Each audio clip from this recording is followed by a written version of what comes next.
জংলিটা দেখলাম, যেটা ২.৫ ঘন্টার সিনেমা। তো স্টোরিতে দেখাচ্ছে যে সিয়াম আহমেদের ক্যারেক্টার, যার নাম হচ্ছে জনি। তো সে একটু হট হেডেড এবং তার বাবার সাথে তার সম্পর্ক খুব একটা ভালো না, কারণ ইয়াং বয়সেই তার মা মারা যায় একটা কার অ্যাক্সিডেন্টে, এবং বাবা ভাবে যে ছেলের জন্যই মা মারা গেছে। তো ছেলে সবসময় রকচটা অবস্থায় থাকে। কলেজে তার একটা মেয়ের সাথে দেখা হয় এবং তাকে বলে যে আমার বাবার সাথে সম্পর্ক ভালো না, এবং তাকে মনের সব দুঃখ কষ্ট তার সাথে সব শেয়ার করে নেয়। কয়েকদিন পর মেয়েটার বিয়ে ঠিক হয়। তো জনি ওখানে যায় এবং বলে যে তুমি তো আমায় ভালোবাসো, তুমি কেন বিয়ে করছো? বলছে আমি তোমাকে কোনোদিন ভালোই বাসিনি, আমি তো তোমাকে বন্ধু হিসেবে দেখতাম। তো সেখানে ঝুটঝামেলা করে, পুলিশ আসে, পুলিশ ওকে নিয়ে যাচ্ছিল। ও বলে আমার বাবাকে ফোন করুন, আমার বাবা আমাকে ছাড়িয়ে নেবে। পুলিশ ওর বাবাকে ফোন করে এবং ওর বাবা বলেন যে না, এ আমার ছেলে না, আমার এর সাথে কোনো সম্পর্ক নেই, আপনার যা করার করুন। তো জেলে তো চলে যায়। তারপর জেল থেকে বেরিয়ে এসে বাবার সাথে কোনো সম্পর্ক রাখে না এবং ও ড্রাগস এবং মদের নেশায় একদম চুরমাচুর হয়ে যায়। ইন দ্য মিন টাইম পাখি বলে একটা মেয়ে, যার বাবা মা ডিভোর্স কেস চলছে, সে কোর্ট থেকে পালিয়ে যায় এবং জঙ্গলির বাড়িতে আসে। ইনিশিয়ালি তাদের ভিতরে অনেক ঝুট ঝামেলা হয়। ওর মায়ের ফটো ভেঙে দেয় পাখি। তো জঙ্গলি ওকে ইনিশিয়ালি খুব পছন্দ করতো না, কিন্তু আস্তে আস্তে একটা ইমোশনাল বন্ড তৈরি হয়ে যায়।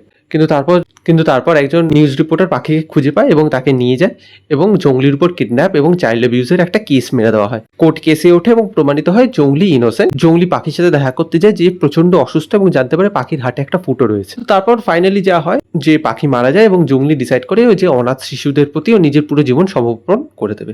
এই হচ্ছে জঙ্গলির গল্প।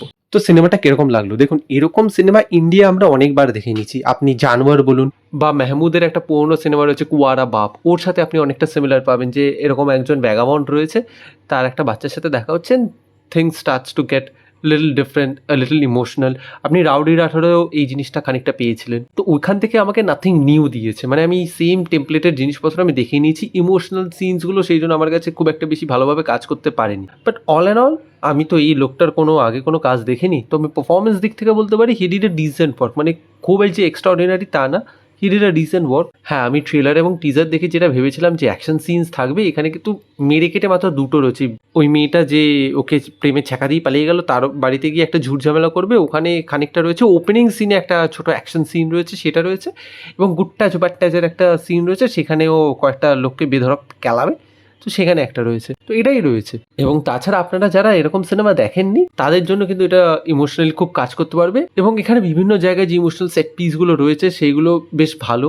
মেলোড্রামা হলেও সেগুলো ওয়েল প্রেজেন্ট করতে পেরেছে। কিন্তু আমি যেহেতু এরকম সিনেমা অনেকবার দেখে নিয়েছি, কয়েকদিন আগেও কুঁয়ারা বাপ দেখেছি, সেই জন্য আমার এরা অতটা ইমোশনালি চার্জড আপ করতে পারেনি, আমি আগেই বলে দিলাম। কিন্তু এখানে কিছু খামতিও রয়েছে, সেটা আমি যদি প্রথমে বলে, আমি যে বললাম কোর্টের যে সেশনটা রয়েছে, ওটা হুট করে শুরু হলো, হুট করে শেষ হয়ে গেল, সেটা আমার খুব একটা ভালোও লাগলো না। এবং সে কনক্লুশনটা খুব হার্ডেড, মানে এত বড় সিনেমা, সেখানেও যদি আপনি কোর্ট, যেটা ক্লাইম্যাক্স, ইটস দ্য ক্লাইম্যাক্স, সেটাও যদি আপনি এরকম হার্ডেড ভাবে এরকম হুটহাট করে দেখিয়ে দেন, আমার খুব একটা ভালো লাগেনি। এবং বাচ্চাটা মিসিং, তাকে কেউ খুঁজছে না, মানে তাকে এরকম ভেগলি কেউ খুঁজছে, যে একজন রিপোর্টার তাকে খুঁজে পেলো, তার কোনো পোস্টার নেই, কিচ্ছু নেই, কোথাও কিচ্ছু নেই, আপনি মেনে নেবেন, সেটা আমার খুব একটা ভালো লাগেনি। এবং এন্ডিংটাও একটু প্রেডিক্টেবল হয়ে গিয়েছিল, যখন ও বারবার অসুস্থ হয়ে পড়ছিল, সেই জিনিসটা বোঝা যাচ্ছিল যে কী হবে। এবং স্টার্টিংয়ে যে প্রেমের জায়গাটা রয়েছে, সেটা না আমার খুব একটা ভালো লাগেনি। মানে আপনি 3টে সিন দেখিয়েছেন মেয়েটার সাথে, তাও কিছু একটা রোম্যান্টিক বা প্যাশনেট তেমনি কিছু না। এবং তারপর দেখা যাচ্ছে যে ও এরকম ড্রাগের নেশা এরকম চুবে গেছে, অ্যালকোহল এবং যত রকমের সাবস্টেন্স অ্যাবিউজ রয়েছে, ও সব কিছু করছে। এবং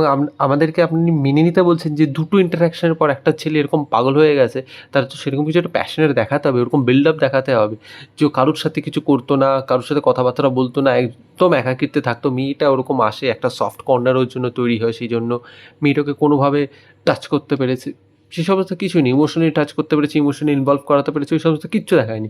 হঠাৎ করে এলো, হঠাৎ করে একটা ডিপ ভালোবাসা হয়ে গেল, এবং হঠাৎ করে জিনিসপত্র ভেঙেও গেল, এবং হি ইজ ড্রাউন। তো ওই জিনিসটা আমার খুব একটা ভাল লাগেনি। তো অল অ্যান্ড অল আমার কাছে ইটস অ্যান অ্যাভারেজ সিনেমা। মানে যেহেতু আমি এরকম টেমপ্লেটের অনেক সিনেমা দেখে নিয়েছি, সেই জন্য আমার অ্যাভারেজ লেগেছে। হ্যাঁ, পারফরমেন্সেস ঠিকঠাক লেগেছে, আমি বলবো না এক্সট্রাঅর্ডিনারি কিছু লেগেছে। অ্যাকশন নিয়ে আমি তেমনি কিছু বলবো না, খুব একটা যে ভালো তেমনি না।